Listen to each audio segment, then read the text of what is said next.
Okay, I have my Nancy Pelosi done. She is pretty darn scary, but that's okay. I have her hair all finished. It's all the way around, you can see. Um, I did not put a mask on her. I thought if people looked at this in the future, they maybe wouldn't understand a mask, so I put a scarf on her instead. But you can see the lapels on her coat on both sides. Well, this one's a little covered up.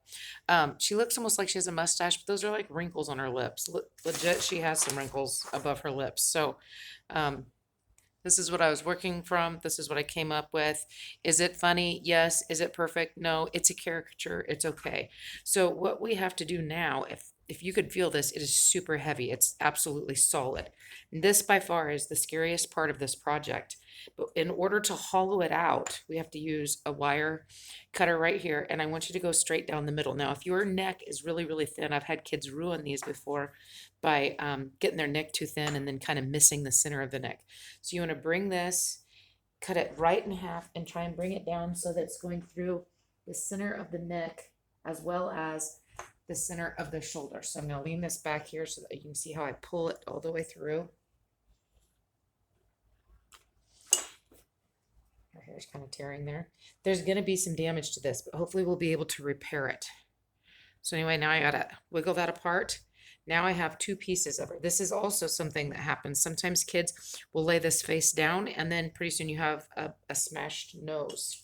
So then we're going to take a tool like this and we're going to start carving all this extra clay out.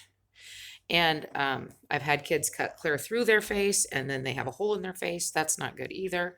We want to be very careful. We want to leave about a ½ inch. Now, I do have a little bit more there. If you can see the changing color there, here's probably maybe only a ½ inch of the regular clay. And then I added the hair on. We just want to make sure that we can get it all the way dried out.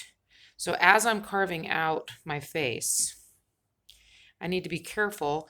My fingers are on the face, and you can sometimes feel as you're getting close to the surface of the face. And you want to be careful with that and not go too far. But if you don't go far enough, literally her face will blow off. Because if it's too thick in any one spot, I'm going to sit down here. Hopefully I'll stay in front of the camera. If it's too thick in any one spot, it will not be able to dry completely. That moisture that's trapped inside the clay will need to get out and it'll cause a little explosion. Some kids get excited about that, like, ooh, that'd be awesome. It's really not. It's just, I've heard it happen before. It's just a little poof inside there, but when you open it up, you don't really have much left. So you can tell I'm using my fingers here to kind of just test the thickness.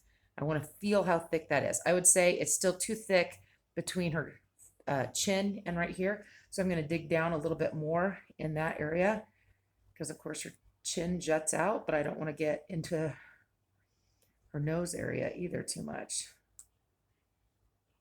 And like I said, I just keep feeling. Let's say I could even go up a little bit more than that. I know this part's scary, but a lot of people do it without any issues at all too. So, okay, that feels pretty good. And I'm going to put my fingers on either side of her neck and start carving away some of that.